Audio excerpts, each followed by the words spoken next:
Je disais tantôt que cette formation est organisée par le Comité en immigration francophone du Niagara. Et le Comité en immigration francophone du Niagara est un comité qui a été mis en place par le réseau en immigration francophone du centre-sud-ouest de l'Ontario. Et ça a pour but de concerter tous les organismes francophones sur les enjeux de l'immigration francophone du Niagara. Et l'objectif, c'est de pouvoir aider tous les immigrants qui arrivent dans la région du Niagara à s'intégrer tant socialement, culturellement et économiquement. C'est dans ce contexte que cette rencontre a été organisée, n'est pas dit est organisée, pour encourager les immigrants à siéger au conseil d'administration des organismes et des entreprises. Et aussi les outiller, leur donner quelques outils qui vont les rendre plus efficaces lorsqu'ils vont siéger au sein de ces organismes ou de ces entreprises.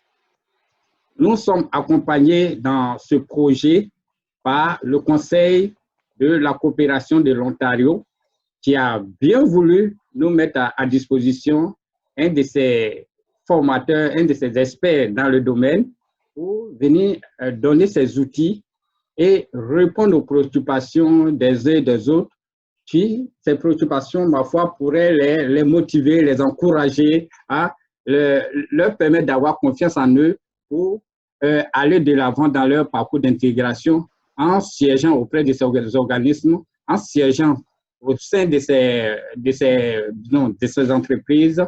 Et je passe donc la parole à Clément. Merci Clément d'être venu. Merci à tous pour votre présence. Merci beaucoup Jean-Claude de me passer la parole. Bienvenue à tous et à toutes. C'est un plaisir pour moi aujourd'hui que de vous parler. Sans plus attendre, vous allez voir, je vais vous faire une présentation là sur la saine gouvernance. Sans plus attendre, je vais vous partager mon écran afin de vous montrer le diapositive. Hop.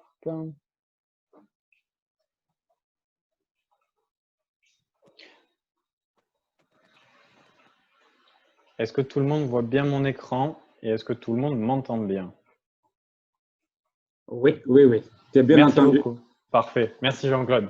Ok, Merci. donc aujourd'hui, moi je m'appelle Clément Panzavolta. Je suis au Conseil de la coopération de l'Ontario depuis 2015. La première fois que je suis arrivé au CCO, c'est 2015. J'avais fait un stage universitaire et puis je suis rentré en France à l'université de Grenoble où j'ai obtenu une maîtrise en finance et en comptabilité. Et puis j'ai eu la chance de pouvoir revenir et cette fois-ci plus durablement au Canada. Et donc je suis arrivé à l'été de 2017. Et depuis l'été de 2017, donc j'ai évolué au CCO et je suis aujourd'hui le gestionnaire pour le centre et sud-ouest de l'Ontario. Et je suis aussi responsable de la division Desk. Vous vous posez tous la question, mais que veut dire Desk? Je vais vous le présenter très bientôt. Pour la petite histoire, vous savez, moi, ça me touche énormément le fait d'organiser ce type de formation en gouvernance et pour permettre l'intégration sociale, économique, culturelle des immigrants francophones, comme l'a bien dit Jean-Claude tout à l'heure. Et ça me touche d'autant plus parce que moi aussi, j'ai été, enfin, je le suis toujours en fait, je suis toujours un immigrant au Canada. Mon pays d'origine, c'est la France, comme vous l'entendez sûrement à mon accent. Et quand je suis arrivé, donc j'ai eu la chance d'être employé au CCO, mais j'ai aussi eu la chance de prendre place sur des conseils d'administration. Et encore aujourd'hui, je suis sur 2 conseils d'administration, à savoir l'ACFO de Windsor, la ville où j'étais il y a peu de temps, à peu près 6 mois. Et je suis aussi administrateur sur le conseil d'administration de Action Positive VIH-Sida, une organisation qui fait à Toronto de la prévention pour les maladies qui sont sexuellement transmissibles. Donc, c'est quelque chose qui m'apporte énormément à titre personnel parce que ça me permet de m'intégrer et d'apprendre aussi qu'est-ce qui se passe dans les conseils d'administration. Et donc, aujourd'hui, moi, ça me fait plaisir là, de vous faire une petite présentation de qu'est-ce que c'est la saine gouvernance, quelles sont les responsabilités des administrateurs et quelles sont les limitations aussi là, des responsabilités. Tout à l'heure, je vous disais que j'étais responsable de la division Desk. C'est la division qui est en orange à la gauche de votre écran. parce qu'au CCO, pour vous présenter rapidement un peu qui on est, nous, le Conseil de la coopération de l'Ontario, on travaille sur 5 axes stratégiques. Le premier, c'est le développement des entreprises sociales et des coopératives. C'est notre ADN depuis 1964. On appuie en fait, sans compter, les entreprises sociales et les coopératives à travers l'Ontario. On fait du développement économique communautaire. Le développement économique communautaire, concrètement, qu'est-ce que c'est? C'est que dans nos communautés, partout en Ontario, on se rend compte qu'il y a de super initiatives qui émergent, mais parfois il manque le côté économique, le côté création de richesse. Parce que si on veut avoir un projet social, communautaire et avoir un réel impact, il faut avoir un minimum de revenus, un minimum de création de richesse. Donc nous, quand on fait du DEC, développement économique communautaire, on va insuffler cet esprit entrepreneurial dans les communautés.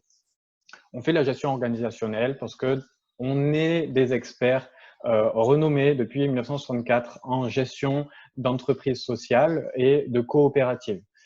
Entreprises sociales / organismes sans but lucratif. Et donc, on met à disposition nos expertises en fait de gestion d'organisation et on prend à contrat certaines organisations afin de les amener non pas un pas plus loin, mais 10 pas plus loin. Mais ce qu'on fait aussi, c'est de la recherche et l'innovation sociale. Moi, en développement des entreprises sociales et des coopératives, je suis pas toujours au fait des nouvelles mises à jour de loi ou alors des derniers outils, ou alors je suis pas en charge de créer ces outils pour accompagner mes entreprises. Mais par contre, j'ai une équipe qui fait de la recherche et de l'innovation et qui me permettent de bénéficier des outils les plus modernes, les plus innovants, les plus actuels aussi, pour me permettre d'accompagner moi les entreprises sociales et les coopératives. Finalement, notre dernière venue, c'est les affaires internationales. On souhaite mettre en valeur l'économie sociale et coopérative de l'Ontario, mais on voudrait le mettre en valeur à l'extérieur de la province de l'Ontario et à l'extérieur du Canada. Et donc, dans cette division, par exemple, on développe un projet d'incubateur et d'accélérateur d'entreprises à Toronto, entre autres. Voilà un petit peu, je passe rapidement sur le CCO. N'hésitez pas, si vous voulez me contacter au propos des services, vous aurez mes contacts à la fin de la présentation et vous aurez aussi mon PowerPoint de présentation à la fin de la présentation. Vous allez voir, il y a beaucoup de contenu à l'intérieur. Je vais parler assez rapidement de façon à pouvoir tout traiter. Mais n'hésitez pas après à me revenir avec des questions. Moi, c'est mon travail là d'aider les personnes qui ont des projets ou alors qui veulent prendre part à des projets communautaires, socio-économiques. Les objectifs que je me suis fixé aujourd'hui, c'est vous présenter le rôle du conseil d'administration et des administrateurs et identifier les bonnes pratiques de gouvernance dans les entreprises collectives. Il y a quelque chose que j'aime bien faire, c'est commencer par la fin. Pourquoi adopter les saines pratiques de gouvernance? Les organismes rivalisent entre eux pour le financement et ce faisant doivent répondre à de plus en plus de critères de performance. C'est vrai. On voit de plus en plus d'organisations sans but lucratif ou de coopératives qui exercent en Ontario parce qu'on sait qu'il y a des programmes, il y a des subventions, il y a des communautés qui en ont besoin, mais aussi plus d'organismes, plus de compétitivité. Donc, c'est là où c'est très important de faire de la gouvernance. Ils voient la demande de services augmenter en raison des transferts et des réductions de programmes effectués par les gouvernements. Vous savez, c'est très important pour les organismes sans but lucratif d'intervenir dans les communautés. Et parfois, les gouvernements, les strates de gouvernement oublient certains secteurs. Et donc, c'est là où les OSBL et les coops ont une place à jouer pour venir résoudre un problème social ou sociétal. Ils prennent de l'expansion et deviennent de plus en plus complexes. Par conséquent, les attentes, parfois contradictoires d'un nombre croissant de parties prenantes, sont toujours plus grandes. Vous savez, les bailleurs de fonds vont vous demander de vérifier les principes de bonne gouvernance. Vos partenaires sont aussi très attentifs au fait que la démocratie doit être présente dans les organismes sans but lucratif. Et donc, de ce fait, la gouvernance, c'est très important. Je vais juste pousser ça. OK. Donc voilà. Donc ça, c'était la fin de l'atelier, mais maintenant, on va commencer par le début et c'est le plan. Donc, on va traiter les différents éléments que vous avez tous reçus.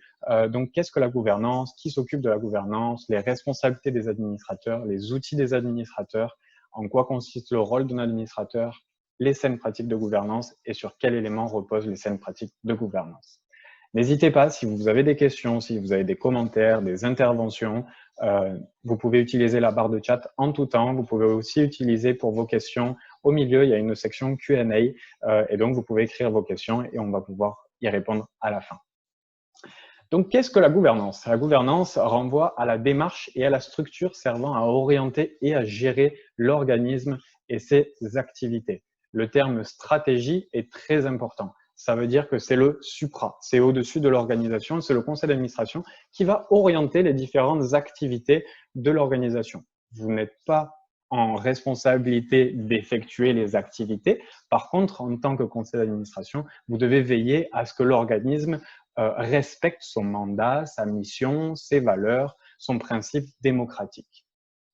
La répartition des pouvoirs. C'est un mécanisme pour bien répartir les pouvoirs et les responsabilités parmi les parties prenantes de l'organisation. On connaît tous les conseils d'administration dans les entreprises à but lucratif. On se rend compte que souvent, c'est les personnes qui, les personnes qui ont le plus de poids financièrement, qui orientent les activités de l'entreprise. Et en fait, c'est pour maximiser leur intérêt financier, pour maximiser aussi leur profit. Dans les OSBL et les coopératives, c'est totalement différent. Effectivement, il y a un conseil d'administration et c'est le seul point commun. Par contre, le mécanisme, la répartition des pouvoirs est faite de façon équitable. Et ce qui est important aussi de retenir, c'est que dans les organisations sans but lucratif, on est guidé par une mission, un mandat, des valeurs. Nous sommes sans but lucratif et donc l'ensemble des profits qui sont générés sont toujours réintégrés soit dans l'organisation, soit dans les communautés, soit dans la croissance de l'organisme. Qui s'occupe de la gouvernance? La gouvernance est assurée par le conseil d'administration et engage la responsabilité et la loyauté des administrateurs. Ça, vous allez voir, ça va être très important tout au long de la présentation de bien prendre en considération que le conseil d'administration est tenu pour responsable ultime si l'organisme venait à défaillir. Comme on le dit plus bas, le CA est responsable de l'établissement des orientations stratégiques et éthiques de l'organisation. Vous devez veiller en fait à ce que l'organisation respecte son mandat et sa mission. Le CA, donc le conseil d'administration, recrute la direction générale. La direction générale, c'est ceux qui font les activités. Il va déterminer sa rémunération et l'évalue. Il y a quelque chose qui est très important de prendre en compte et vraiment de bien retenir, c'est que dans les organismes sans but lucratif, il y a le volet associatif. Et donc là, ça va être toute la partie, les bénévoles qui siègent sur les conseils d'administration et qui vont orienter les stratégies, vérifier que l'organisation respecte bien son mandat et sa mission. Et ensuite, donc ça c'était le volet associatif. Et ensuite, en dessous, il y a le volet opérationnel. L'opérationnel, c'est pas le conseil d'administration qui est en charge de ça. L'opérationnel, c'est la direction générale qui est en charge. Possiblement, la direction générale a des employés. Ça arrive très couramment. Et donc, ce sont la direction générale et les employés qui vont réaliser les activités en adéquation avec la mission et les mandats de l'organisation. Et donc, la direction générale va présenter en fait au conseil d'administration les activités développées. Et donc, le conseil d'administration va veiller et va s'assurer que toutes les activités sont en bonne et due forme, qu'elles respectent le mandat, la mission de la valeur. Le CA est également responsable de la surveillance, de la gestion des risques, des contrôles internes, de l'information et des communications de l'organisation. Ça revient au point numéro 1, tout en haut. En fait, c'est très important de prendre en compte qu'en tant qu'administrateur, vous serez tenu comme responsable ultime si l'organisme venait à défaillir.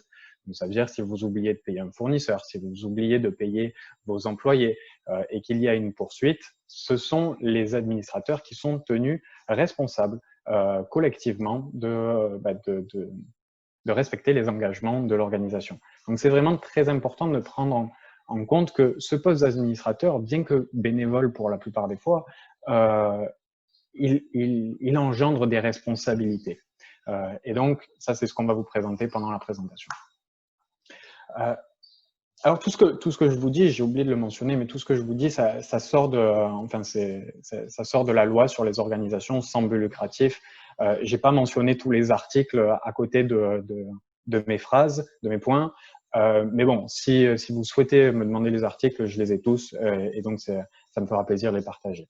Donc, un conseil d'administration doit être composé d'au moins 3 administrateurs. peu importe quelle organisation, sans 3 administrateurs, vous ne pouvez pas l'enregistrer et votre conseil d'administration n'est pas officiel, n'est pas formel. Donc, il faut au minimum 3 administrateurs.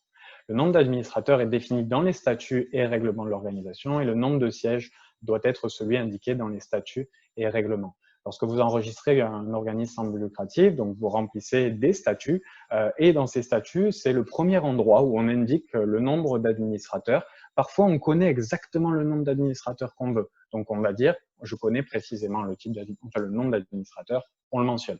Parfois, on veut laisser de la flexibilité. On se dit dans les statuts, eh bien, je vais prévoir entre 6 ou 7 et 12 administrateurs. Et donc, l'organisation a la liberté, la flexibilité là, de choisir combien d'administrateurs elle veut sur son CA. L'élection des administrateurs est obligatoire et se fait en assemblée générale. C'est obligatoire, c'est vrai. Cependant, il est possible de faire des nominations. Ça veut dire que s'il reste un siège disponible sur le conseil d'administration et qu'une personne se présente, elle va envoyer son CV, une lettre de motivation aux administrateurs, au président. Et puis, lors d'une rencontre spéciale, après un vote, si le conseil d'administration accepte, la personne peut rentrer au conseil d'administration et donc éviter d'attendre l'assemblée générale qui est annuelle.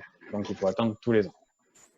Les administrateurs, voilà, donc ça c'est le point suivant, les administrateurs peuvent coopter des administrateurs pour les sièges vacants en conseil d'administration si celui-ci a quorum. Quorum, ça veut dire qu'il faut qu'il y ait la proportion suffisante d'administrateurs pour prendre…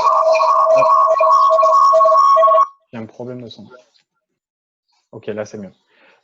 Donc, ce que je disais, c'est que le quorum, c'est en fait le nombre d'administrateurs minimum pour permettre de prendre les décisions. Parce que s'il n'y a pas assez d'administrateurs, eh ben, les décisions n'ont pas de poids. Donc, il faut qu'il y ait forcément un quorum. Les responsabilités des administrateurs. Les administrateurs sont les responsables ultimes de l'organisation. Ça, c'est quelque chose que je vous dis depuis le début. Et si je vous le répète, c'est que c'est réellement important. Et vous allez voir qu'il y a des outils qu'on peut mettre en place et qui peuvent permettre de vous protéger d'une quelconque faiblesse de l'organisation. Quand je dis faiblesse, en fait, je pense à s'ils oublient de payer un fournisseur ou alors s'ils ont un conflit avec un client ou quoi que ce soit. C'est le conseil d'administration qui pourrait être tenu responsable. Mais évidemment, ne vous en faites pas, il y a des mécanismes de protection et donc il n'y a jamais eu de problème sur les CA sur lesquels j'étais. Mais c'est très important de connaître les risques aussi avant de s'engager dans un CA. Les administrateurs doivent faire preuve de loyauté et exercer leurs fonctions dans le seul intérêt de l'organisation, sans égard pour leurs avantages personnels ou celui d'un groupe. Vous savez, moi, par exemple, je travaille au CCO, on est prestataire de services, on vend des services en entrepreneuriat, en accompagnement d'entreprise. Cependant, je siège aussi sur des conseils d'administration. Il est arrivé parfois qu'un conseil d'administration choisisse de contracter le CCO pour faire un service quelconque.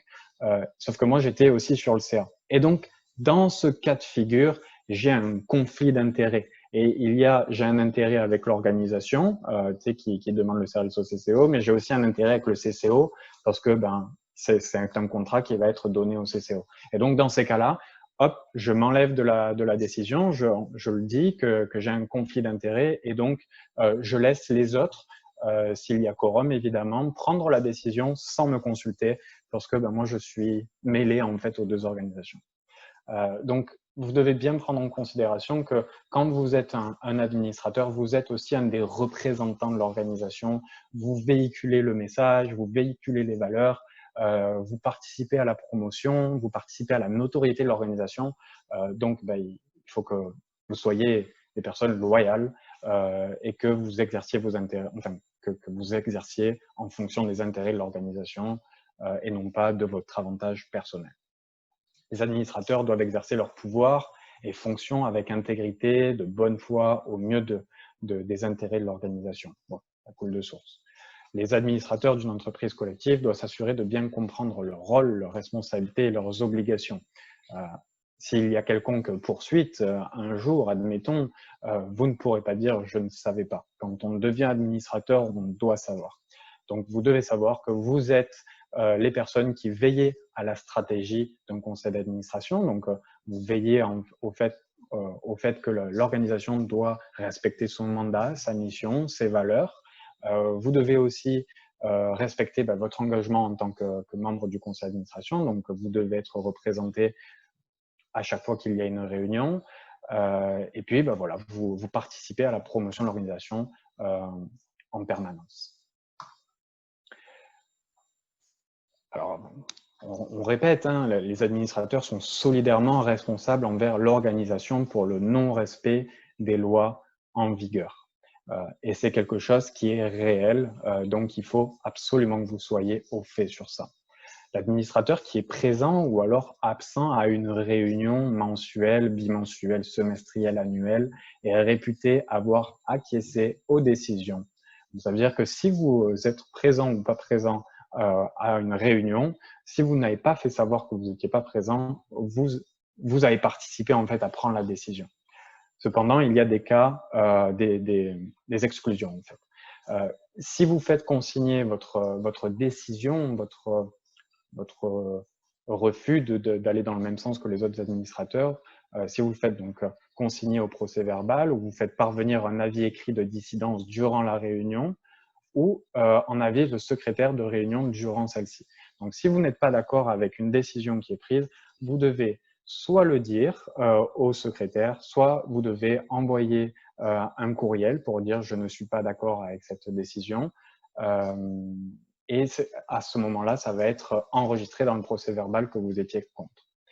S'il fait parvenir au secrétaire un avis écrit de dissidence immédiatement après la réunion. Donc, vous n'êtes pas tenu vous pouvez vous rétracter en quelque sorte. Parfois, vous pouvez dire je ne me prononce pas pendant la réunion et puis 2 heures après, vous dites ok, bon, en fait, je ne suis pas d'accord pour telle et telle raison. Vous pouvez le faire. Donc, il faut que ce soit fait très rapidement après la réunion.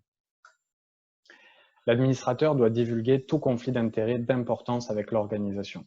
Si, admettons, vous êtes administrateur sur une organisation et que vous sentez qu'il y a un conflit d'intérêt sur une décision qui est prise, alors vous devez le mentionner. À ce moment-là, vous allez vous abstenir de participer à la réunion ou alors au moment où la décision va être débattue ou prise. Et vous n'allez pas participer au vote qui en résulte. Donc, comme je vous disais au début, vous savez, vous avez vu, là, il y a beaucoup de responsabilités qui sont inhérentes à un administrateur. Et donc, de ce fait, il est important que les administrateurs soient bien informés, qu'ils aient les bons documents pour permettre de prendre des décisions qui sont éclairées. Et le premier document qui est connu pour protéger les administrateurs, c'est le certificat de conformité. Il est aussi appelé déclaration de la direction.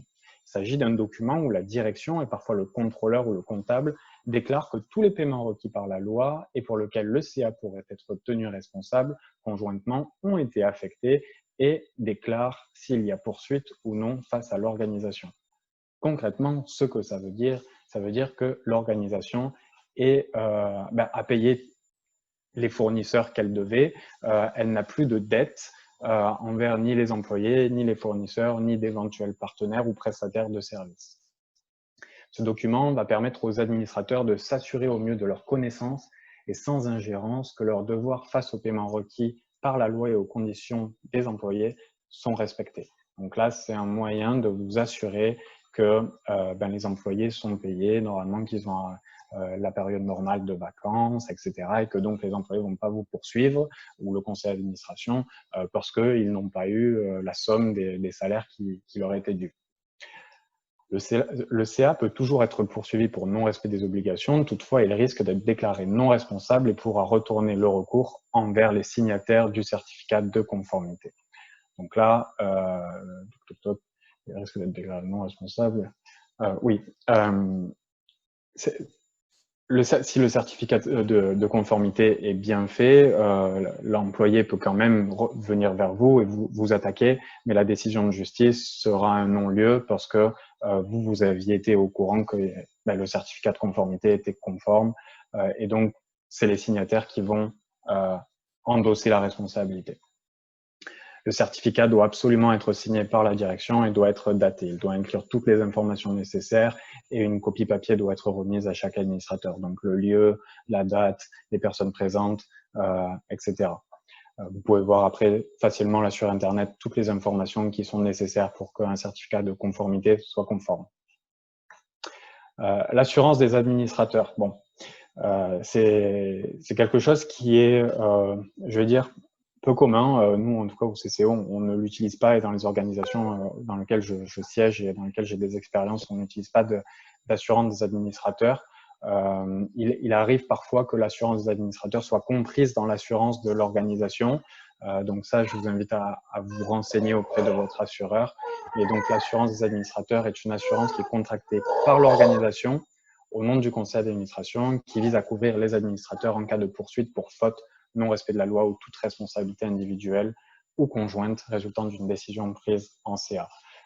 On ne parle pas d'un montant qui est exorbitant, donc c'est quelque chose qu'on conseille de plus en plus parce que c'est vrai que les organisations sans but lucratif prennent de l'ampleur, prennent de l'envergure, développent de plus en plus d'activités, donc aussi ont un budget qui augmente tous les ans, donc il y a aussi plus de responsabilités juridiques et donc c'est là où l'assurance peut être vraiment réellement pertinente si quoi que ce soit advenait.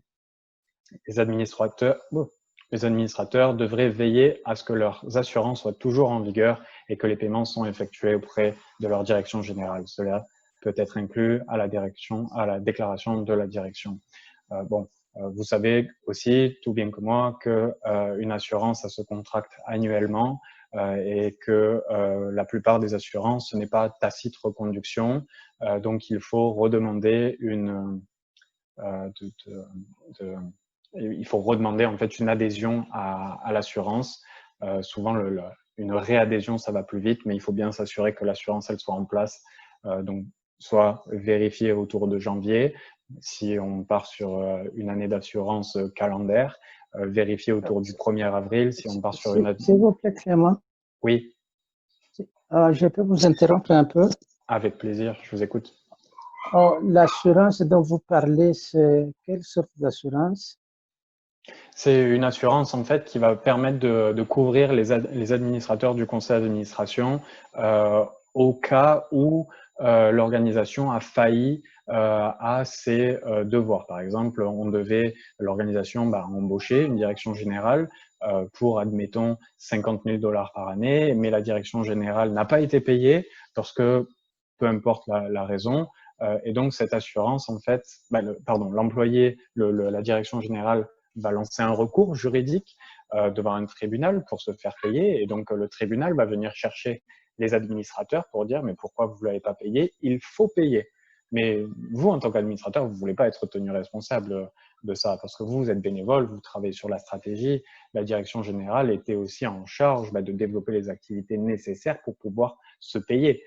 Ce n'est pas votre faute si les activités n'ont pas été faites. Et donc, cette assurance va venir couvrir au cas où votre employé lance une procédure juridique contre vous et donc l'assurance va couvrir les frais d'avocat. Éventuellement, si l'employé a gain de cause, l'assurance va aussi couvrir une partie des frais à payer. Donc, c'est une assurance qui est vraiment nécessaire pour permettre d'être rassuré sur le fait que un jour, le tribunal ne viendra pas vous chercher, vous, à titre individuel ou vous, collectivement, les administrateurs, pour payer la dette de l'organisation. Est-ce que j'ai répondu à votre question? Oui, tout à fait. Est-ce que je peux encore poser une question? Peut-être que je vais vous arrêter parce qu'on a dit en début de présentation que les questions seront posées à la fin. Donc, par souci d'équité aussi, c'est quelque chose qui est important.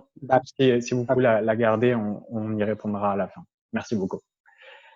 Donc voilà, ça c'était l'assurance des administrateurs. Si vous avez des questions, des commentaires par rapport à cette assurance, n'hésitez pas à en parler à la fin ou alors à me revenir par courriel ou par téléphone de part après. Moi, ça me fera plaisir de vous aider, de vous aiguiller aussi vers quel prestataire il faudrait aller pour obtenir cette assurance.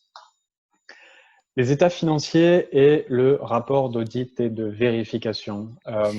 Pour être quelqu'un qui vient du secteur des finances et de la comptabilité, pour moi, c'est très, très important de toujours voir les états financiers d'une organisation pour vérifier en fait que l'organisation, elle est viable financièrement, qu'elle est en bonne santé, qu'elle fait face à des bonnes obligations, qu'elle n'est pas mal gérée en termes de salaire ou en termes d'achat de services ou de matériel à un quelconque fournisseur qui pourrait avoir un conflit d'intérêts. Et vous savez, avec les états financiers, bon, pour les personnes qui sont un peu du même secteur que moi, les finances, la compta, et ben avec des chiffres, on peut refaire l'histoire d'une entreprise, au moins l'histoire sur un an, plus si on a les états financiers de plusieurs années. Et donc, vous savez, les états financiers constituent un réel portrait financier, un portrait exact de l'organisation à un instant T. Le budget doit être présenté en début d'année financière pour adoption par le CA. Les états financiers doivent généralement être présentés en fin d'année pour approbation par le CA. Comme dans toute organisation, comme dans toute entreprise, en fait, on a un budget d'opération avec lequel on va payer nos employés, on va acheter nos communications, on va faire nos achats, nos charges, nos revenus. Et donc, le budget doit être, le budget de l'année à venir doit être présenté pour adoption au conseil d'administration à chaque début d'exercice fiscal. Au Canada, un exercice fiscal, en général, c'est 1er avril, 31 mars. Il arrive parfois que des organisations adoptent une différence là, sur l'année fiscale. Sinon, vous pouvez avoir une année fiscale qui commence au 1er janvier et qui termine au 31 décembre. Vraiment à voir. Mais en général, au Canada, la norme, c'est 1er avril jusqu'au 31 mars. C'est ce qui colle en fait avec les budgets des différents gouvernements. Et je vous conseille, là, si vous êtes sur des organisations, de préconiser que l'exercice fiscal se fasse du 1er avril au 31 mars. C'est beaucoup plus facile pour les bailleurs de fonds, pour les subventions aussi, pour les faire rentrer, les comptabiliser, les enregistrer. Donc ça, c'est quelque chose de pertinent. Certaines organisations ne sont pas tenues de produire des audits ou des rapports de vérification financière. C'est vrai en fait. Cependant, cela est largement suggéré puisque le tout permet au CA d'avoir toute l'information et renforce la transparence de l'organisation. Vous pouvez, c'est légal de dire je ne veux pas payer annuellement 1000 ou 1500 $ pour faire vérifier mes comptes. Par contre, si vos comptes ne sont pas vérifiés, alors vous ne pourrez pas candidater pour des subventions gouvernementales. C'est factuel. Les conseils d'administration révisent en général les états financiers au moins 5 fois par année. La direction présente les chiffres à jour avec un comparatif au budget initial et aux chiffres réels de l'an passé. Bon, 5 fois par année, je vais vous dire que c'est une moyenne. Par contre, il est très important que votre direction générale, pas quotidiennement, mais mensuellement, je dirais, vous présente un état des finances. En fait, à chaque fois que vous, en tant que CA, vous vous réunissez, habituellement, c'est mensuellement, attendez-vous à recevoir de la direction générale un état des lieux des dépenses et des revenus à l'instant T. Donc, admettons, là, on est en mai. Ma direction va me présenter, admettons, qu'est-ce qui s'est passé du 1er avril jusqu'au mois de mai. Et donc, je vous conseille aussi de comparer cet état des finances à celui de la prévision de début d'année. Comme ça, vous pouvez voir aussi si votre direction générale est quelqu'un qui planifie bien ses activités, qui planifie bien ses revenus et ses charges. Et ça va vous aider là à comprendre s'il y a anguille sous roche et s'il y a un petit problème à venir dans l'organisation.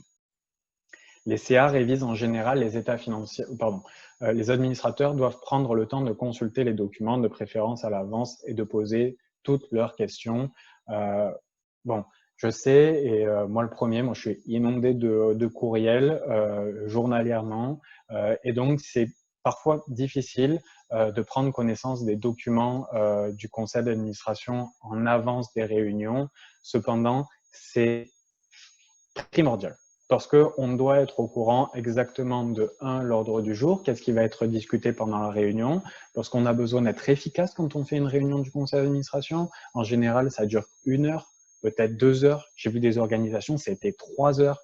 Mais en attendant, si on n'est pas au courant de ce qui va être discuté, on met encore plus de temps, on prend du retard dans, dans les réunions. Et vous comme moi, on est des gens occupés, on n'a pas que ça à faire. Donc on est là, on est efficace, on est productif et on vient en étant au fait.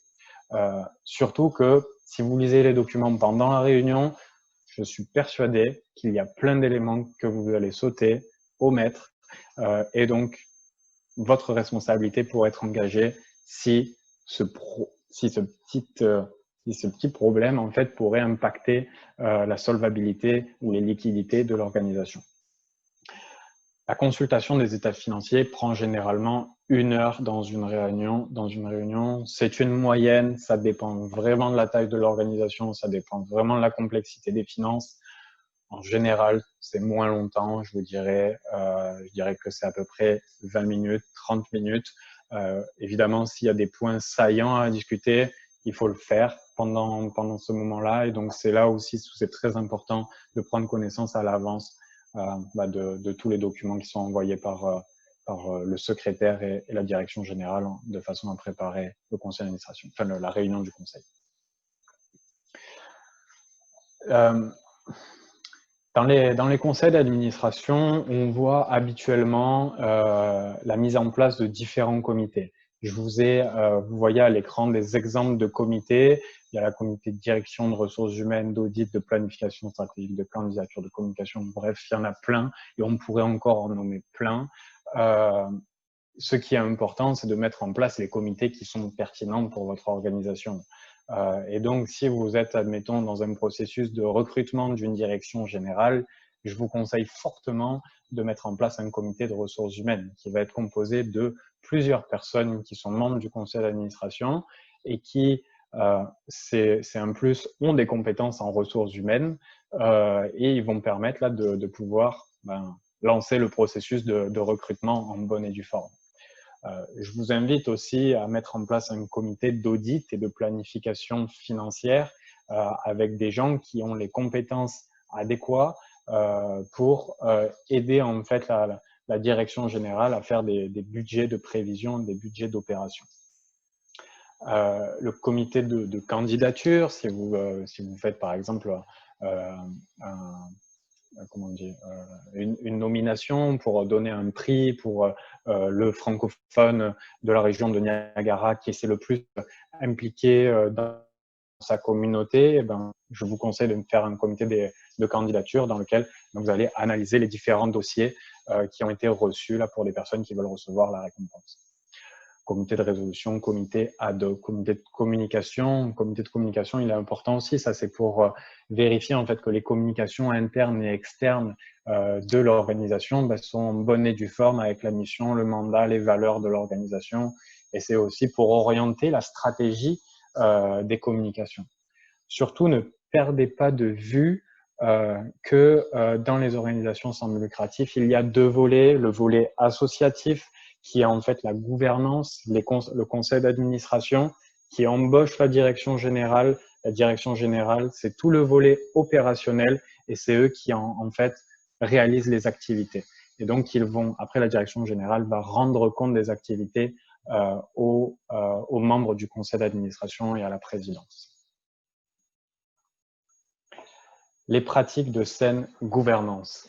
Une saine gouvernance repose sur la capacité du CA de se doter de mécanismes de veille, de planification, de contrôle, lui permettant de remplir la mission de l'organisme tout en assurant sa santé organisationnelle et financière. Donc, si on résume, ça repose sur 2 éléments de base, une excellente compréhension de l'environnement dans lequel l'organisme évolue. Ça veut dire connaître les partenaires, connaître les fournisseurs de services, connaître les communautés qui sont des services, connaître les personnes qui reçoivent les services, savoir s'ils sont satisfaits ou pas. Des mécanismes de planification et de contrôle permettant d'exercer un suivi systématique de l'évolution interne de l'organisme. Comme on l'a vu, en fait, vous devez veiller à ce que la planification budgétaire, la planification d'activité, mais aussi le contrôle de tout ça est fait en bonne et due forme, que c'est fait régulièrement, de façon systématique, et que, voilà, que c'est revu en fait en permanence par la direction générale. Pour connaître l'environnement dans lequel l'organisme évolue, il y a différents facteurs. On les décompose, facteurs internes, externes. On va commencer par les facteurs internes. La structure juridique de l'organisation est très importante. Depuis le début, je vous parle d'organisation sans but lucratif, entreprise sociale, coopérative. Pour ceux qui, je ne l'ai pas précisé, c'était pas trop l'enjeu de la présentation, mais un OSBL qui va vendre un produit ou un service sur le marché devient automatiquement une entreprise sociale. Cependant, une entreprise sociale, juridiquement, ça n'existe pas. Voilà. C'est un OSBL qui a recours à des stratégies commerciales pour maximiser son impact dans la communauté. Mais bon, aujourd'hui, je vous conseille très très fortement, si vous êtes un OSBL, de mettre en place des stratégies de vente de services ou de produits de façon à augmenter votre autonomie financière, parce que voilà, bon, ceux qui viennent du secteur des finances et de la compta comme moi, vous savez que mettre tous ses œufs dans le même panier ou alors mettre tout son financement dans un même panier, c'est un facteur de risque énorme. Parce qu'à tout moment, ce bailleur de fonds pourrait se retirer et donc de ce fait, l'organisation est mise à mal. Donc je vais vous dire, diversification, c'est le maître mot.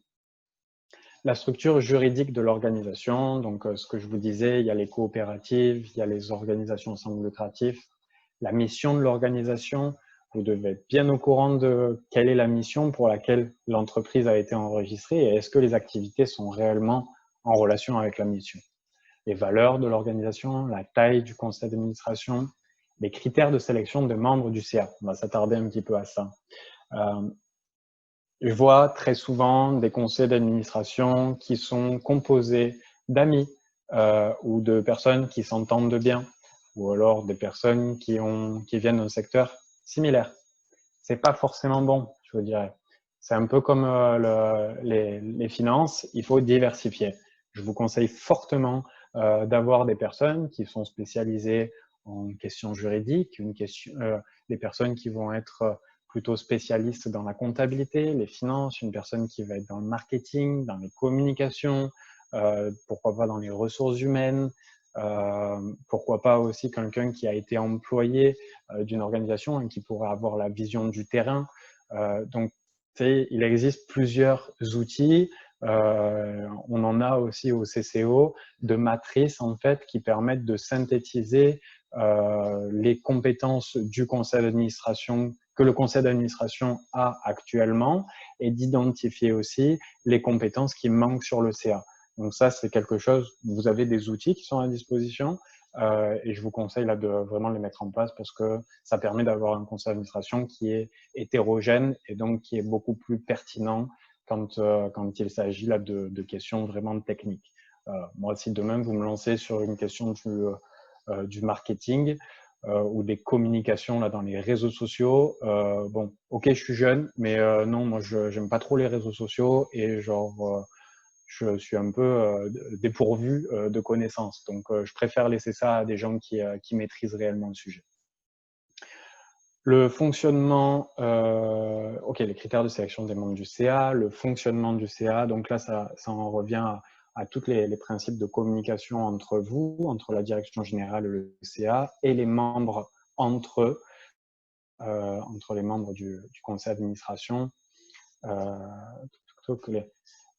Oui, les comités aussi que vous mettez en place dans le CA, il faut que vraiment les comités qu'ils soient pertinents. Un comité, en général, pour la plupart, c'est temporaire. On reprend l'exemple de ce comité des candidatures ou des nominations, on ne se souvient plus. Bon, ça va être pour un projet en particulier. Une fois que le projet est terminé, on dissout le comité et on reprend le fonctionnement là, normal, usuel du conseil d'administration. La nature de la relation unissant le CA et la direction générale. Vous êtes, à titre de conseil d'administration, la personne qui embauche la direction générale. Donc, à ce titre, votre responsabilité, c'est de lui payer le salaire. En fait, c'est l'organisation qui paye le salaire, c'est pas vous individuellement qui payez le salaire. et la direction générale est tâchée de vous montrer que les activités qui ont été développées ont été faites dans le respect des missions, des valeurs, du mandat de l'organisation et que la direction générale a bien respecté ses engagements en termes de prévision financière, d'aller chercher des nouveaux revenus pour l'année suivante, etc. La situation financière de l'organisation, bon, ça on revient aux états financiers et là, comme je vous dis, c'est vraiment très très important d'avoir un œil très attentif à ça. Si vous n'êtes pas forcément à l'aise avec les états financiers, rapprochez-vous de quelqu'un qui pourrait vous aider à la compréhension. Vous allez voir, ça peut paraître une montagne au début, au final, ça va très très rapidement de faire une analyse rapide là, d'un état financier. Donc, si vous n'avez pas les compétences, n'hésitez pas à questionner les personnes autour de toi pour savoir s'il est possible que une personne qui a les compétences puisse vous expliquer le raisonnement et sa façon d'analyser les choses. On parle aussi là de quand vous siégez sur des conseils d'administration, de monter en compétences, de monter en connaissances. C'est une expérience professionnelle à part entière. Être sur un conseil d'administration, vous participez à la stratégie, aux activités, participer un petit peu à la vie de l'organisation. C'est en ça que quand on est un immigrant, moi je le conseille fortement de prendre part à un CA parce que vous adoptez en fait la posture d'un gestionnaire, d'un planificateur et c'est quelque chose qui va vous permettre de vous questionner, penser à de nouveaux processus, de nouveaux moyens, de nouveaux standards pour améliorer votre organisation. Et donc, en ce sens, là, c'est une expérience qui est totalement valorisable quand vous allez voir un employeur ou alors que vous allez auprès de différents gouvernements. Ça vous donne la légitimité de dire, moi, je sais ce qui se passe dans cette organisation, dans cette communauté, parce que je suis administrateur, je suis président, je suis trésorier.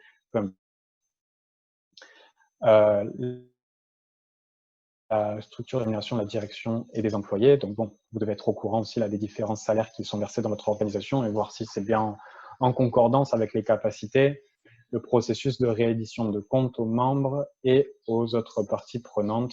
Vous savez, dans les organismes sans but lucratif, on est tenu donc de produire des états financiers annuellement. On est tenu aussi de produire un rapport annuel. Ça veut dire que la direction générale prépare un rapport pour dire voilà pendant l'année ce qui s'est passé. Il y a aussi des facteurs externes qui vont vous permettre de mieux comprendre l'environnement dans lequel vous en tant qu'organisme, vous évoluez, c'est-à-dire la concurrence du secteur. Est-ce que vous avez des organismes ou des entreprises privées qui sont concurrentes de vous?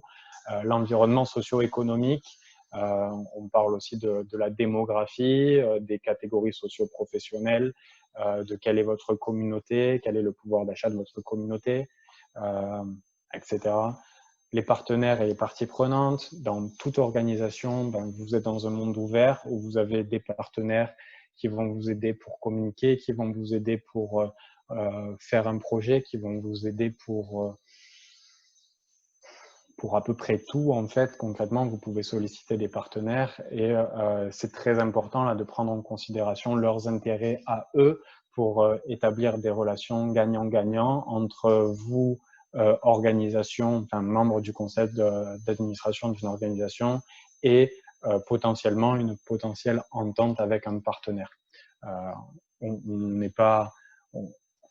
On n'est pas trop on est dans une structure où aussi, quand on a des partenaires, il faut qu'il y ait un intérêt pour eux et que l'intérêt soit partagé et réciproque. L'environnement culturel, l'environnement légal. Environnement culturel, voilà, c'est tout ce qui va toucher à la culture de la personne. Il y a des personnes qui viennent de pays où il y a des standards qui sont différents. Moi, je sais que quand je suis arrivé au Canada, avec ma culture française, je me suis un peu heurté à la culture canadienne. Au final, on s'habitue tous à cette culture et aussi on adopte les codes, les normes de la culture. Et donc, c'est très important aussi d'adopter les codes des membres que vous servez, d'adopter les codes aussi des personnes qui font les activités dans votre organisation.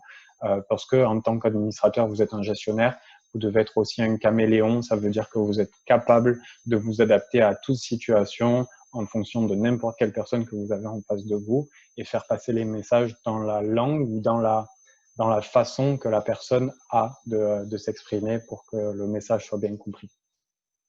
l'environnement, légal. Bon, ben c'est toutes les obligations qui sont inhérentes au conseil d'administration et aux organisations, en fait, aux entreprises en général. Quand on fait des affaires, il y a un processus légal et donc il faut le respecter.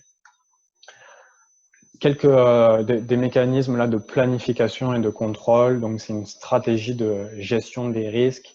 Vous pouvez avoir différents types de risques. Vous avez les risques qui peuvent être liés aux finances. Vous pouvez avoir des risques qui pourraient être liés aux ressources humaines parce que votre ressource humaine n'est pas très fidèle à votre organisation.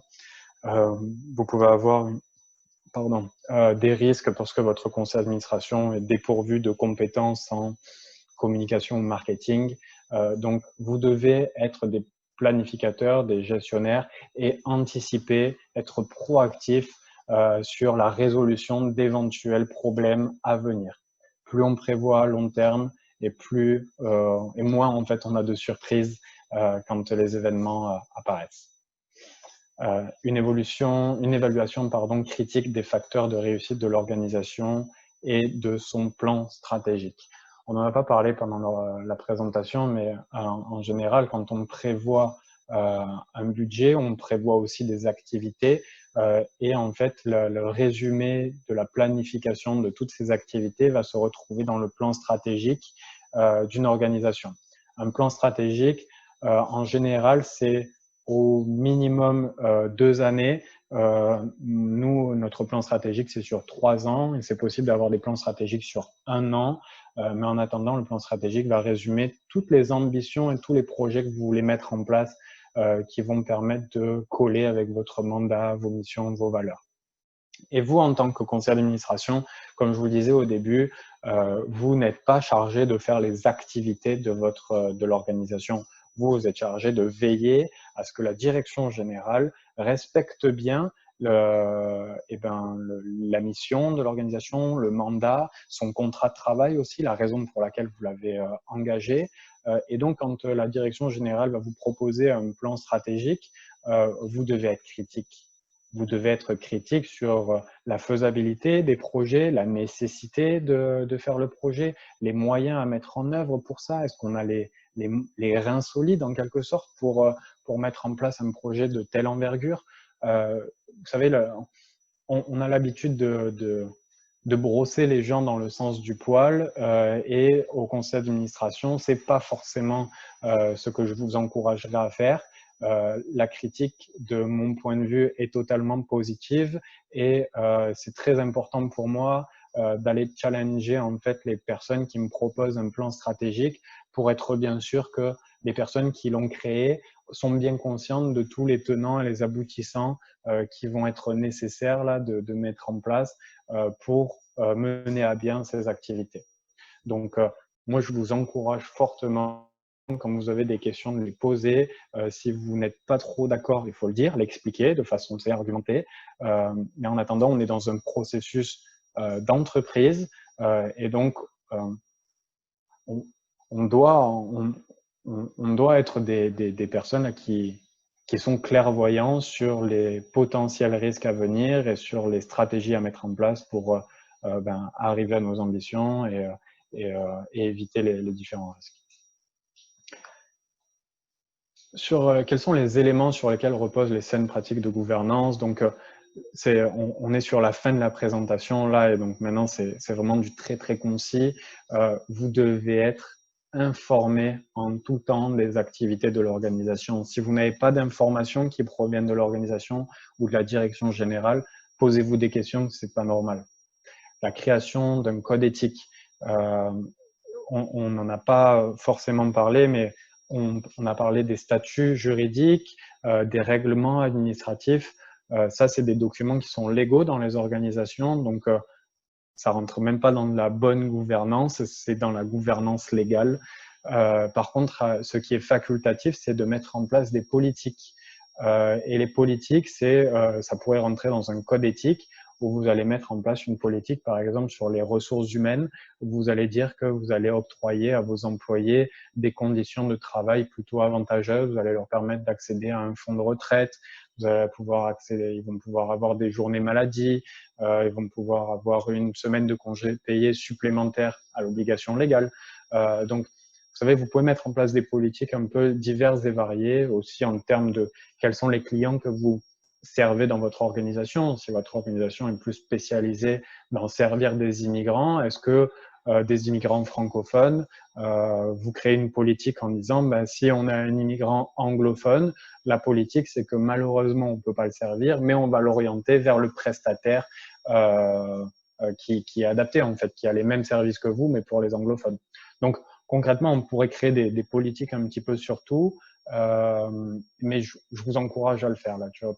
Par exemple aussi, il y a les politiques sur les frais de déplacement. Quelle est l'indemnité kilométrique auquel les employés ou les membres du conseil d'administration ont droit en fonction quand il y a des déplacements à faire. Donc, dès que vous prévoyez une difficulté ou alors un enjeu, quelque chose qui va poser problème, qui va devoir être discuté, etc., n'hésitez pas à proposer une politique. Ça va permettre de standardiser le processus après sur un sujet en particulier. Le recrutement des membres, comme je vous le disais, la qualité d'un conseil d'administration, en fait, c'est la qualité des individus qui le composent et c'est aussi la complémentarité des individus qui le composent. Donc, le recrutement des membres du conseil d'administration, c'est un point focal, si je puis dire, qui va permettre en fait d'aller chercher des compétences que vous n'avez pas forcément. Et donc, en termes de spécialisation, c'est beaucoup mieux si on a des experts sur un sujet particulier. Comme ça, moi qui suis pas très bon en réseaux sociaux, je laisse les réseaux sociaux à ceux qui savent faire. L'orientation et la formation. L'orientation en termes de... Je vais commencer par la formation.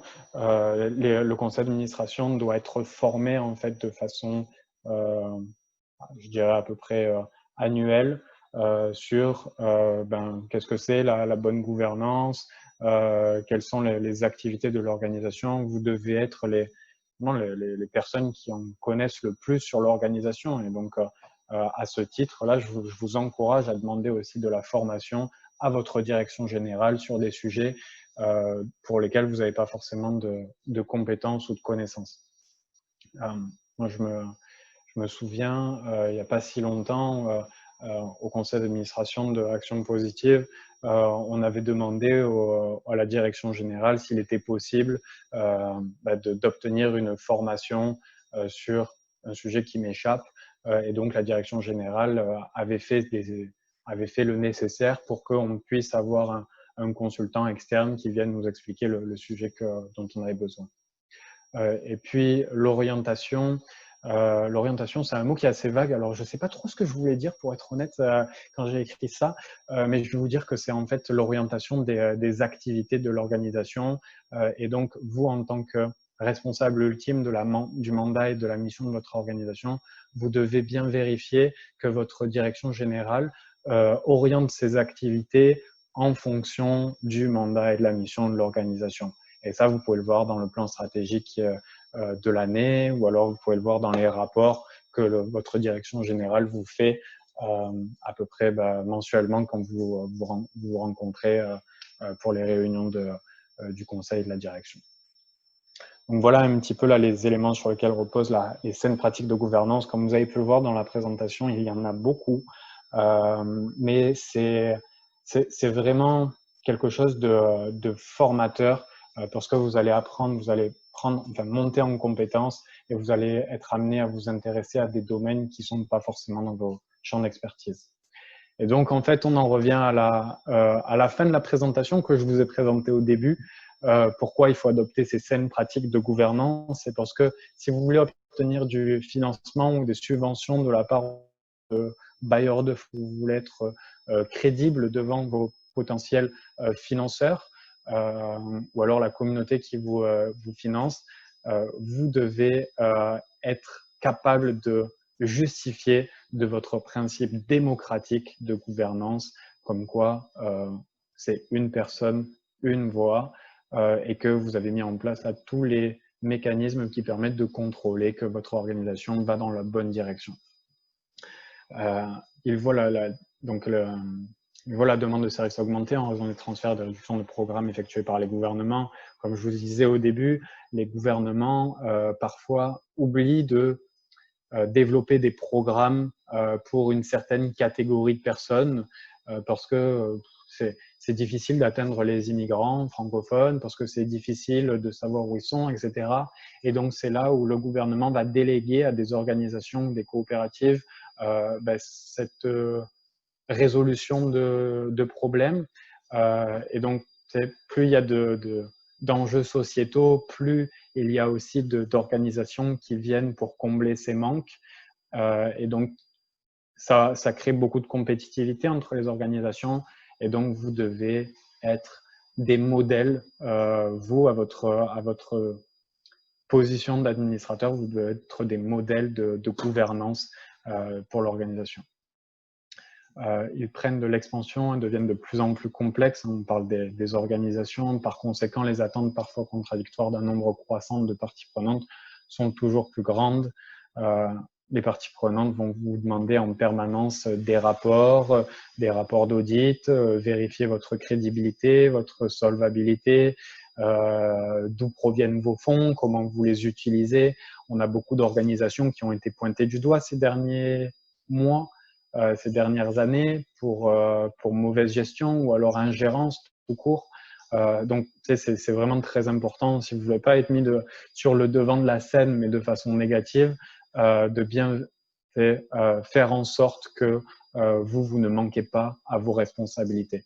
Et puis, ce que je pense, c'est qu'en tant qu'être humain, on a tous des devoirs et des responsabilités. Et quand on prend la décision de rentrer dans un conseil d'administration, c'est une décision qui est totalement noble et qui va permettre aux personnes là d'évoluer, de gagner en compétences, de s'intégrer. Bref, il y a vraiment un mix un petit peu de tout.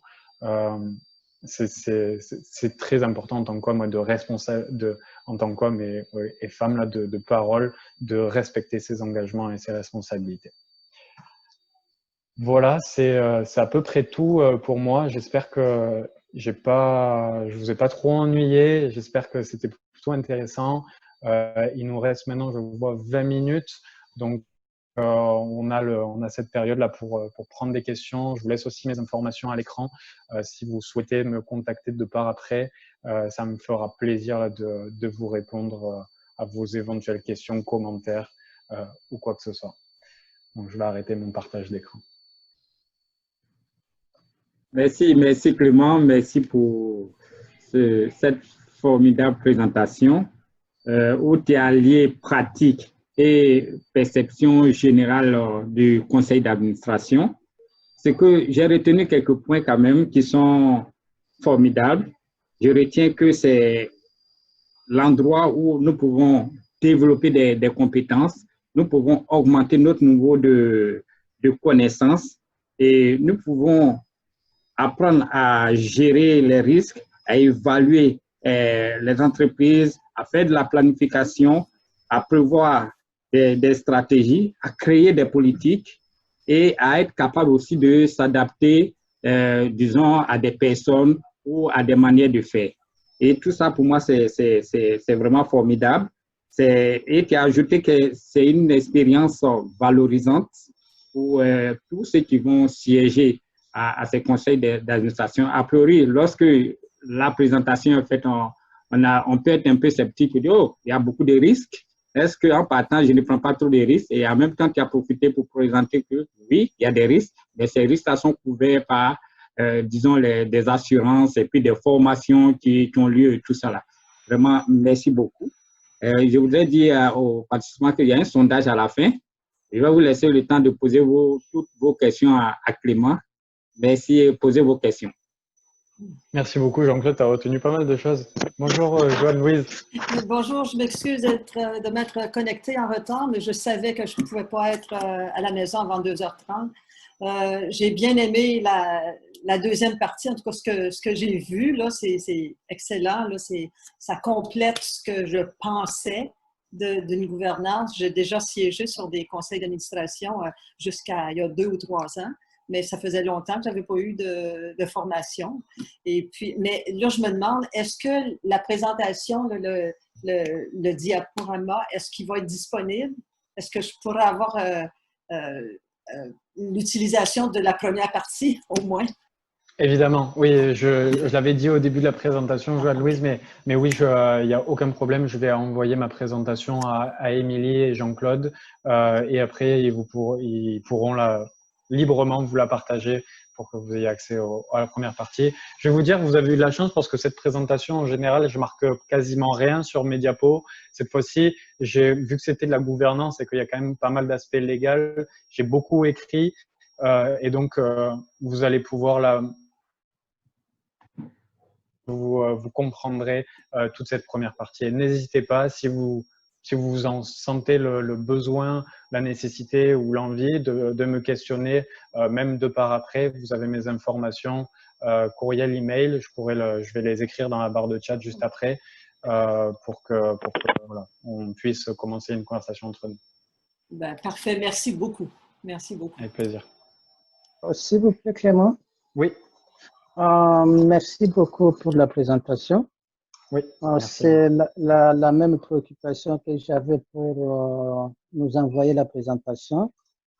Et puis aussi vos éléments de contact, je ne les ai pas tout notés.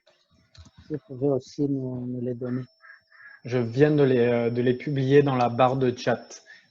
Si vous cliquez en bas de votre écran sur la petite symbole chat, vous allez voir mes informations, donc clément.panzavolta, mon nom de famille, @cco.coop. Mon numéro de téléphone est le suivant.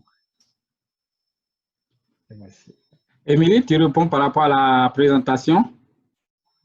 Oui, donc on va vous envoyer bien sûr la présentation. Sachez aussi qu'elle a été enregistrée, donc on va aussi la mettre sur notre site internet réseaudesoutien.org.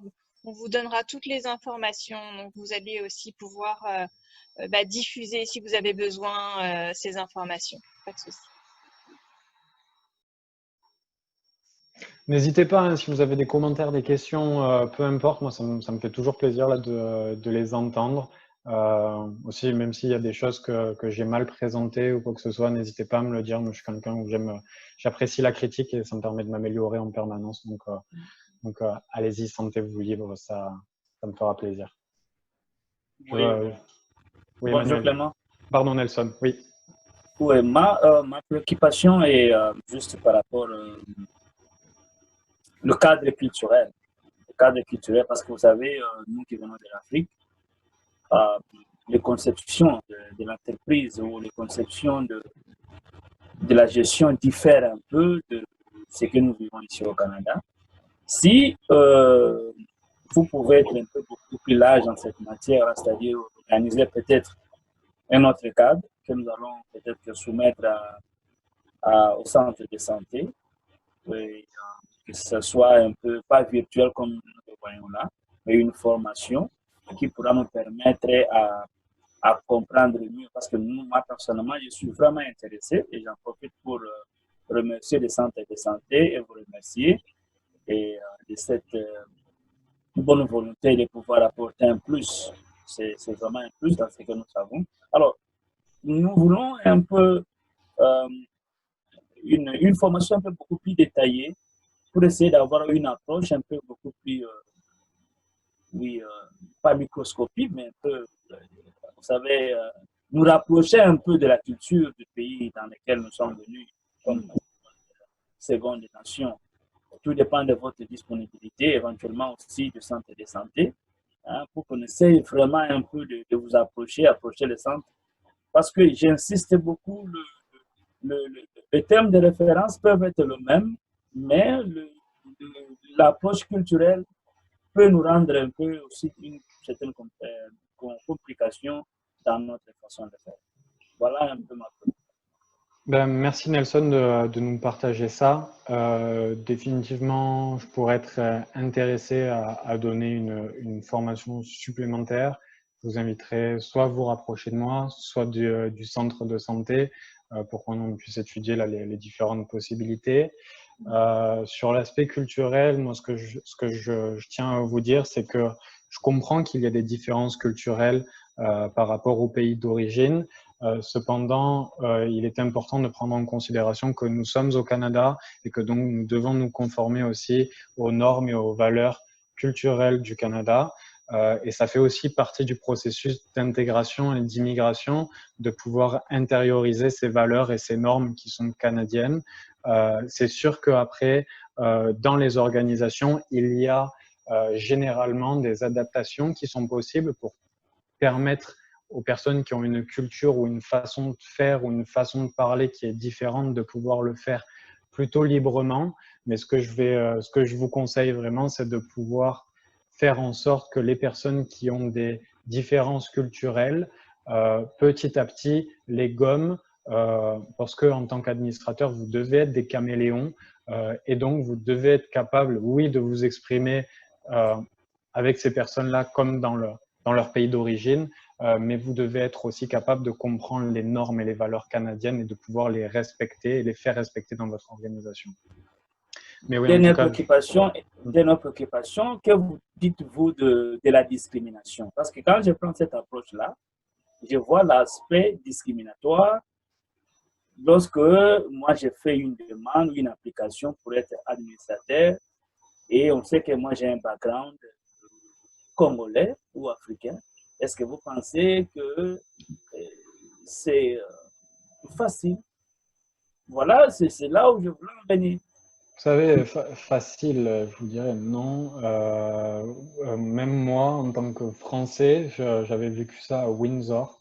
Où quand j'étais à Windsor, j'ai souvent rencontré des gens qui m'ont dit ah, mais oui, à ton accent, on entend que tu es français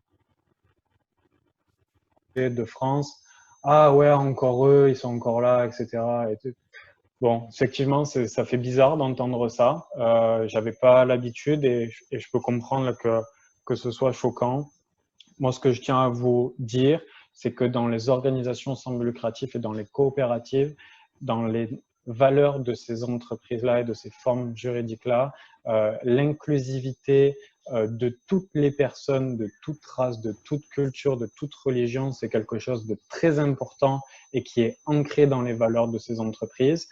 Donc, si vous avez vécu de la discrimination au moment de postuler pour entrer sur un conseil d'administration, je vais vous dire que ce n'était pas le bon conseil d'administration et qu'il ne fallait pas rentrer dessus. Et que, au final, un conseil d'administration qui est composé de personnes qui viennent d'horizons différents, avec des approches différentes, avec des compétences différentes, avec des cultures différentes, c'est un conseil d'administration qui est riche. Merci beaucoup. Avec plaisir. Merci Nelson. Effectivement, c'est dans cet objectif de vous outiller en tant que nouveau arrivant à avoir disons, les moyens, les astuces pour pouvoir siéger, surtout pour vous adapter à votre nouvelle vie. Si nous prenons le cas que vous faisiez partie d'un conseil d'administration dans vos pays d'origine, peut-être les manières d'aborder, les manières de faire, les manières de comprendre changent. Mais en faisant ce type de formation, c'est vrai qu'en 1h30, on ne peut pas aller en profondeur avec tout, mais ici, Clément vous donne une vue générale. Et si, au besoin, une autre formation plus approfondie pourrait être organisée, juste tout ça pour vous amener, pour vous outiller à pouvoir siéger sur le conseil d'administration. J'ai la même formation qu'on me donne d'habitude sur 3 heures. Donc là, ça me condensait. Clément, il y a un point qu'on n'a pas forcément… Enfin, est-ce que tu peux nous orienter une personne là, qui voudrait faire partie d'un CA? Où est-ce qu'on trouve… Enfin, est-ce que ça marche sous forme d'annonce ou est-ce qu'on peut trouver ça? Parce que tu dis que ça apporte quand même vraiment de la valeur ajoutée, même si je viens d'arriver, je veux voir comment ça fonctionne. Est-ce que je trouve ça sur Indeed? Est-ce que je trouve ça dans mon réseau? Où est-ce que je trouve ça? C'est une très bonne question, en fait, un peu comme le processus de recrutement quand on veut rentrer avec un contrat d'emploi. Les organisations qui ont besoin d'un membre sur le conseil d'administration vont faire une offre d'emploi sur le conseil d'administration. Et donc, bon, ces organisations, parfois, elles le publient sur leur site internet. Donc, je vous conseille déjà, premièrement, de vous abonner aux différentes infolettres, aussi bien le centre de santé, le réseau à l'immigration, le Conseil de la coopération de l'Ontario,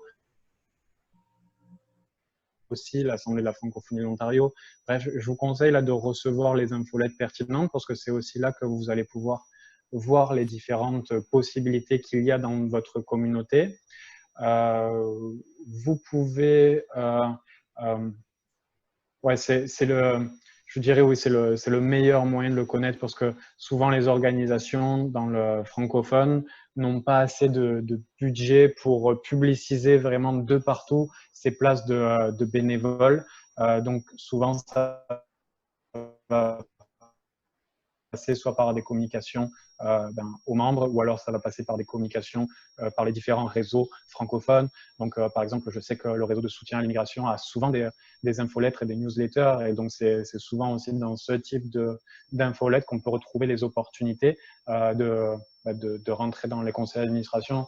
Donc, ouais, moi, ce que je vais vous dire, c'est que si vous voulez être un bon administrateur, il faut être impliqué dans votre communauté. Pour être impliqué dans votre communauté, je vous conseille de vous abonner aux différentes infolettres pour pouvoir recevoir les différentes opportunités de s'impliquer.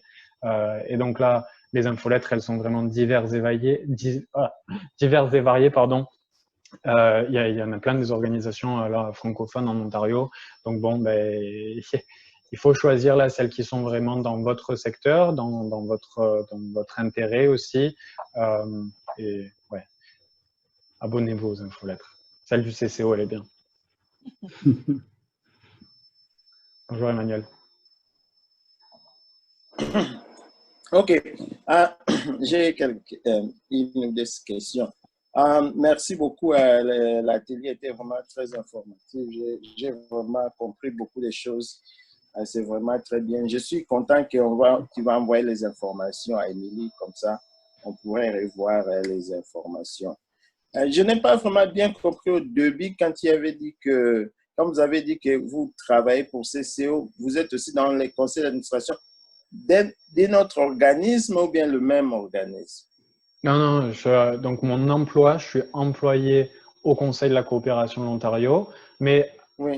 En dehors de mes activités du CCO, et ça c'est mes intérêts personnels, je suis aussi membre de deux autres organisations. Enfin, membre administrateur, pardon. Ok, ça va. La deuxième question, c'était ce que Célestin avait demandé sur l'assurance. Est-ce que c'est quelque chose qu'on doit apprendre? Parce que même moi, parfois, j'ai été dans d'autres conseils d'administration, je n'ai pas entendu parler de cela. Donc, quand on veut joindre un organisme, surtout les organismes sans but lucratif, la plupart du temps, vous n'êtes pas payé, mais vous utilisez votre propre temps. On doit nous rassurer que il y a une assurance qui est là parce que s'il y a un problème, nous serons responsables. C'est ça, si je comprends bien. Toutes les organisations n'ont pas forcément d'assurance. Par contre, c'est toujours apprécié de la part des administrateurs quand la direction générale contracte une assurance pour ses administrateurs. Et donc ça, c'est quelque chose qui s'intègre facilement dans un budget opérationnel. On ne parle pas d'un montant en général qui est démesuré. On parle d'un montant là qui est compris entre 100 et 200 dollars mensuels et qui va permettre vraiment d'asseoir là les responsabilités et la confiance aussi des administrateurs envers l'organisation. Et ça, c'est quelque chose que vous pouvez demander à votre direction générale ou que vous pouvez aborder au conseil d'administration. On pourra demander aussi. Oui, ok. Mais c'est quelque chose qui peut être c'est valorisant et qui peut aussi apporter de la confiance en tant qu'administrateur pour être sûr que voilà, l'organisation elle est bien gérée. Mais si à un moment donné vous avez un doute, vous savez, peut-être que vous êtes membre, vous êtes administrateur d'une organisation et vous sentez lors d'une réunion qu'une décision a été prise mais qu'elle n'aurait jamais dû être prise parce que peut-être que la décision implique des contraintes financières énormes ou quoi que ce soit. moi, ça m'est déjà arrivé en fait d'être absolument contre une décision de relancer un programme dans une organisation. Ils sont allés contre mon avis. Et en fait, ils l'ont fait en droit parce que tu sais, ils avaient la majorité et donc c'est passé, aucun problème. Par contre, je me suis désolidarisé et j'ai posé ma démission le jour même en disant je pars d'ici parce que je crains qu'il y ait un risque à venir dans les 6 prochains mois. Et en fait, j'avais bien fait parce qu'il y a eu un problème financier dans l'organisation lié au programme que j'avais dit. Et donc, du coup, j'ai dit on s'enlève de là. Ok, la dernière question, je sais que Jean-Claude avait dit que peut-être plus tard, vous pouvez organiser des ateliers. Comme la plupart des immigrants qui sont ici à Niagara ou bien à Hamilton, ils font aussi partie des organismes ethniques. Donc, ils ont peut-être un président, mais ils font des cotisations. Le président n'est pas payé, mais quand même, ils peuvent recevoir des financements pour un projet, pour faire quelque chose dans la communauté. Personne n'est payé, mais ils doivent payer, par exemple, la compagnie où doit acheter quelque chose, ou bien organiser une activité, ou bien un festival culturel où ils doivent payer les artistes ou quelque chose comme ça. Alors, est-ce qu'on peut utiliser ces mêmes types de programmes, comme la présentation que vous avez faite aujourd'hui, est-ce qu'on peut l'utiliser ou bien il y a une présentation spéciale pour ce genre des organismes où les gens ne sont pas payés, ils n'ont pas un directeur général qui est payé, mais ils ont peut-être un président, un trésorier, un secrétaire, mais ils font des dépenses pour l'organisme. La plupart, ce sont des organismes ethnoculturels, ou bien association des Congolais, association des Haïtiens, association des Ivoiriens, tout ça. Parfois, ils font des dépenses qui sont dans les 500 000 ou bien les 100 000, parfois même 1 million, ça dépend. Alors, ma question, c'est est-ce qu'il y a quelque chose qu'ils doivent faire pour se préparer ou bien pour éviter aussi des problèmes juridiques? Ou bien c'est quelque chose qu'on doit te poser plus tard ou bien te présenter? Je ne sais pas si vous comprenez ma question. Ouais, je comprends un peu votre question. Cependant, il est important de prendre en considération que dans un organisme lucratif, ethnoculturel ou autre, il y a la gouvernance, qui est donc le conseil d'administration. Vous êtes en charge de veiller à la stratégie et au respect du mandat, des missions, de la valeur de l'organisation.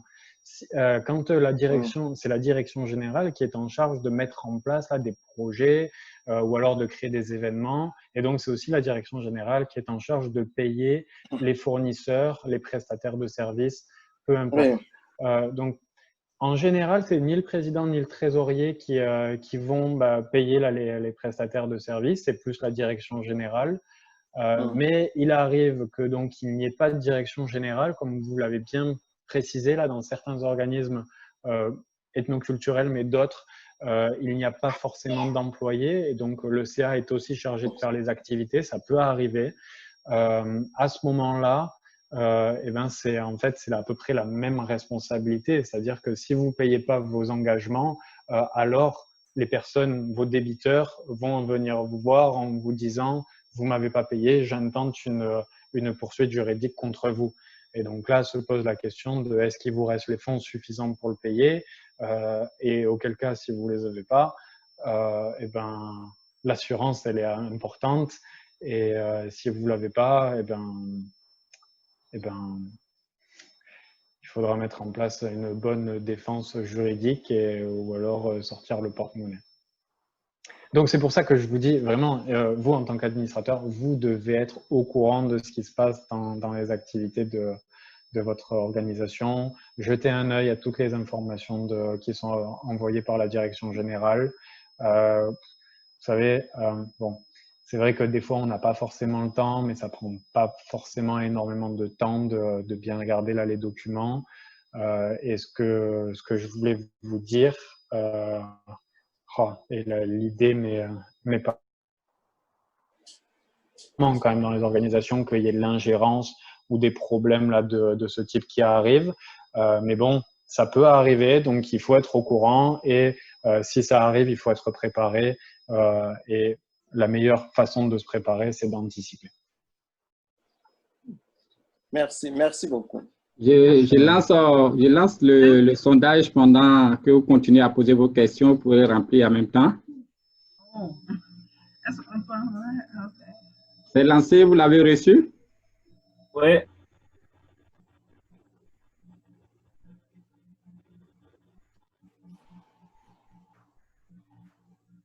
Jean-Claude, est-ce que tu vas partager les résultats? Eh bien, probablement. Ok. Merci. Moi, j'ai une question. Je pense que vous allez nous envoyer à nous tous. Bonjour, Kankou. Oui, bonjour. Ma question, attendez, je vais mettre la vidéo pour qu'on me voie. Bonjour tout le monde. Je suis la responsable du bénévolat. J'ai contacté beaucoup de bénévoles ici que je vois pour la première fois. Ça me fait plaisir parce qu'on ne se voit pas en secret. Alors, moi, ma question est de savoir, est-ce que c'est le même fonctionnement, le conseil d'administration dans les organismes à but non lucratif est pareil que dans les organismes, dans les entreprises privées, les grandes compagnies privées? Parce que je sais, par exemple, que dans les organismes à but non lucratif, on ne paye pas, c'est des bénévoles, on ne les paye pas souvent, parfois on leur donne comme des frais de déplacement, parfois. Mais est-ce que dans les grands groupes, dans des entreprises vraiment reconnues qui sont qui ont des renommées, est-ce que c'est la même chose?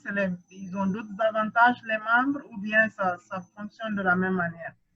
Bah, c'est une bonne question, Kankou. Je vous remercie pour cette question. Alors, c'est absolument différent, en fait, un conseil d'administration d'une entreprise privée d'un organisme sans but lucratif. Dans les organismes sans but lucratif, c'est une personne est égale à une voix. Et donc, c'est pas parce que moi, je suis Clément que j'aurai le droit à avoir un vote qui vaut 3. Non, non, je suis juste Clément et donc mon vote vaut 1, tout comme toi, Kankou, ton vote vaudra 1. Et donc, la somme de nous, admettons que nous sommes tous là, présents là sur cette formation, nous sommes tous membres d'un conseil d'administration, nous avons tous le même poids dans la prise de décision. Et donc, c'est la principale différence que j'identifie. Il y en a une autre que j'identifie, c'est que dans les entreprises privées, donc là, je vous lis mes notes parce que je l'avais écrit. Dans les entreprises privées,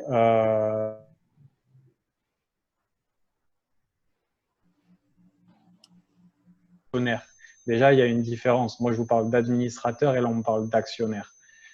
Donc, c'est des renvois des pratiques mises en place par les actionnaires pour contrôler les activités et les décisions de la direction.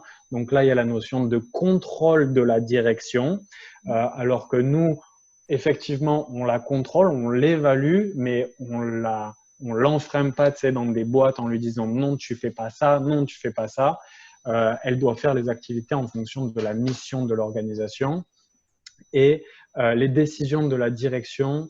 Donc mise en place par les actionnaires pour contrôler les activités et les décisions de la direction et s'assurer que celles-ci agissent dans les intérêts des actionnaires. Par exemple, qu'ils maximisent les profits parce que les actionnaires sont aussi payés par les profits de l'entreprise. En tant que bénévole sur un CA d'une OSBL, on n'est pas payé sur les profits d'une organisation. Nous, on est payé aussi par l'impact en fait qu'on a dans nos organisations et potentiellement, effectivement, des fois, il arrive qu'on puisse se déplacer, on ait des avantages en nature et que, bah, oui, on soit défrayé pour ça. Mais oui, il y a vraiment une grosse différence entre nos conseils d'administration et ceux des grandes entreprises. J'ai une dernière question par rapport, parce que je sais par exemple qu'au Québec, dans les organismes à but non lucratif, là où je travaillais, il y avait toujours un membre représentant d'une organisation. Est-ce que ça se passe comme ça ici aussi? Toujours il y avait comme un poste, un membre qui devait représenter une organisation. Et les autres membres, c'était des bénévoles comme ça qui pouvaient venir de n'importe quel secteur ou des personnes qui sont à la retraite ou qui travaillent pas. Mais il y avait un membre qui devait vraiment représenter une organisation. Est-ce que c'est C'est comme ça ici aussi ou... Alors, c'est une bonne question. Et je vais vous répondre que, en général, une personne qui est sur un conseil d'administration, c'est une personne physique et non pas une personne morale. Ça veut dire que bien que, OK, moi je suis sur le conseil d'administration de APVS, OK, admettons, je ne représente pas le CCO. Par contre, effectivement, j'ai ma casquette du CCO qui n'est pas très loin à chaque fois. Et donc, de ce fait, je suis, moi, à titre individuel, sur le conseil d'administration. Ce n'est pas mon organisation à travers moi qui est sur le conseil d'administration. Par contre, donc en règle générale, c'est une personne physique qui est administrateur sur le conseil d'administration. Par contre, il arrive parfois qu'on ait des délégués en fait sur le conseil d'administration. Admettons, on prend un exemple, j'ai une organisation X qui est financée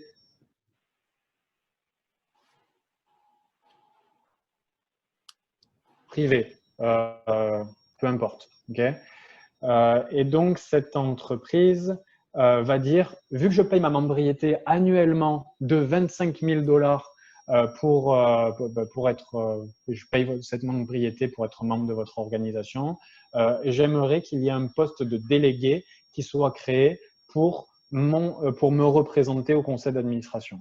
Et donc, cette organisation aura un poste de délégué. Et donc, la personne qui est en général affectée à ce CA, ben, c'est toujours la même, mais elle viendra pour représenter en fait les intérêts de cette entreprise qui finance annuellement la membriété pour un montant assez conséquent. Voilà. Donc, c'est possible.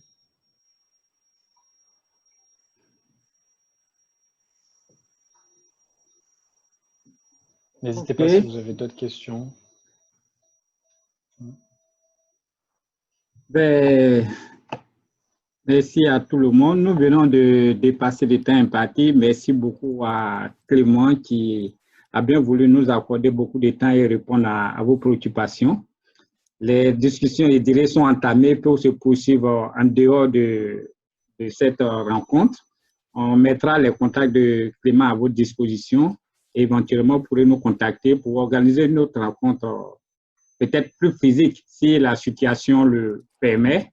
On pourra le faire dépendamment de vos besoins. Merci à Clément. Clément, tu restes en ligne. Et merci à vous tous d'avoir donné vos temps. J'espère que vous avez bien apprécié. Lorsque j'ai lancé le sondage, il y a 73% qui ont dit que ça a très bien répondu à leurs attentes, contre 27% qui disent que ça a répondu. Et personne n'a dit que ça n'a pas répondu. Donc déjà, bravo à Clément. Merci beaucoup. Et merci à vous tous. Merci d'avoir participé à cette rencontre. Et nous restons toujours à votre disposition. Okay. Vous allez nous envoyer à chacun le... Je voulais ajouter, Jean-Claude, s'il y a des documents à partager, comme Joanna l'avait dit, tu peux m'envoyer, moi j'ai les contacts des bénévoles, donc moi je pourrais partager avec eux directement. Sinon, déjà la présentation, l'enregistrement vidéo, ça sera sur le site du réseau pour avoir accès, le télécharger, tout sans problème. Et il va le mettre dans les jours qui viennent. Okay. Donc, il suffit d'aller sur soutien réseau, c'est ça, non.org. Réseau de soutien.org. Mais on va vous envoyer, on a vos coordonnées, on va vous envoyer toutes les informations, vous saurez où aller, toutes les présentations, ne vous inquiétez pas.